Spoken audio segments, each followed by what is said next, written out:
Bismillahirrahmanirrahim. Menentukan suatu kriteria pasangan, ya itu kembali kepada hak manusia itu masing-masing ya.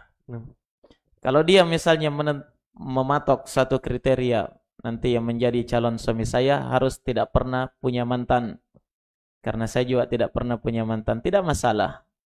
Ya, kalau bisa dapat. Ya. Soalnya sekarang ini sepertinya jumlah wanita sudah semakin banyak mengalahkan jumlah lelaki. Naam. Tapi itu hak dia. Kalau misalnya dia mau mematok kriteria yang seperti itu. Mudah-mudahan Allah mempertemukan dia dengan jodoh yang dia inginkan. Ya, tapi ingat bahwa tidak selamanya orang yang tidak punya masa lalu yang buruk itu juga manusia yang terbaik, belum tentu. Nah, belum tentu. Oleh karena itu harus disadari oleh setiap wanita bahwa yang harusnya menjadi patokan dia dalam mencari pasangan hidup adalah apa yang disebutkan oleh Nabi dalam hadisnya. Kata Nabi sallallahu alaihi wasallam, "Idza ja'akum man tardawna dinahu wa khuluquhu fazawwijuh.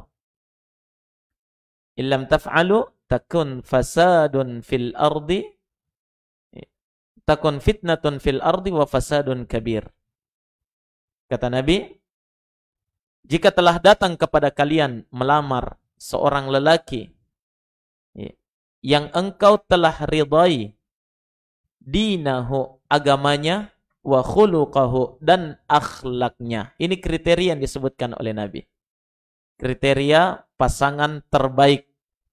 Nabi tidak sebutkan yang tidak pernah punya mantan. Tidak. Tapi kalau mau dipatok, sekali lagi ya, kalau mau dipatok seperti itu hak dia. Nah, tapi di sini Nabi katakan yang sudah kamu ridai agama dan akhlaknya. Karena orang yang baik agamanya belum tentu baik akhlaknya, ya kan? Iya. Demikian pula orang yang baik akhlaknya belum tentu baik agamanya. Mungkin bagus akhlaknya, sopan berbicaranya, penuh kasih sayang, ya, tapi ternyata dia akidahnya Khawarij. Ya. Akidahnya misalnya Mu'tazilah, akidahnya Syiah. Tidak lama nanti dia ajak istrinya melakukan kejelekan itu. Diajak kepada akidahnya. Jadi dua kriteria yang disebutkan oleh Nabi tidak terlalu banyak. Yang kamu ridai agamanya dan akhlaknya, fazawwiju, silahkan nikahi. Nikahkan dia. Kalau sudah ada kedua kriteria ini. Ya. Kapan kalian tidak lakukan? Kata Nabi, Nabi ancam. Kalau kalian tidak lakukan, kalian tidak terima lamarannya, akan terjadi fitnah di permukaan bumi dan kerusakan yang sangat besar. Kerusakan yang sangat besar. Jadi ini dua kriteria yang disebutkan oleh Nabi. Kalau mau ditambah silahkan. Tapi alhamdulillah kalau dapat. Iya kan? Iya. Bukan berarti orang yang punya masa lalu yang buruk, misalnya punya mantan, istilahnya orang sekarang, anak muda sekarang ya, menjadi dia adalah orang yang tidak memiliki dua kriteria yang disebutkan oleh Nabi, tidak. Karena ada yang namanya bertaubat. Iya kan? Ya, dia taubat dari perbuatannya yang telah lalu. Nah, namun memang tidak bisa dipungkiri bahwasanya seorang yang tidak punya mantan masa lalu, ya, yang tidak pernah pacaran misalnya, atau tidak pernah menikah sebelumnya, itu diprediksi ya, bahwasanya cintanya terhadap pasangannya itu murni, sangat baik, karena tidak ada perbandingan, begitu ya? Tidak ada perbandingan. Makanya Nabi Shallallahu Alaihi Wasallam memberikan menganjurkan untuk menikahi para gadis.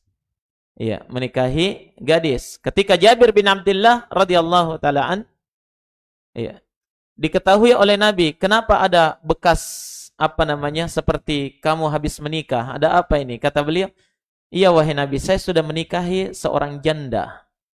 Iya. Kata Nabi, ala tazawwajta bikran fatal'abu ma'aha wa tal'abu ma'aka. kenapa kamu tidak nikahi seorang gadis sehingga kamu bisa bermain dengannya, dia juga bisa bermain denganmu. Nah, artinya seorang wanita yang belum punya mantan. Nah, karena itu cintanya sangat murni karena dia tidak punya masa lalu yang buruk. Begitu ya? Nah, itu dianjurkan untuk menikahi seorang gadis walaupun dengan berbagai pertimbangan. Seorang juga di hadis yang lainnya Nabi anjurkan menikahi seorang janda, punya keutamaan tersendiri. Begitu ya? Baik, sudah terlalu luas pembahasannya ini. Nah, yang jelas kesimpulannya bahwa kalau dia mau mematok suatu persyaratan selama tidak melanggar syariat, silahkan. Ya, tapi ingat, kriteria yang disebutkan oleh Nabi hanya dua ini. Kamu ridai agama dan akhlaknya. Wallahu ta'ala a'lam.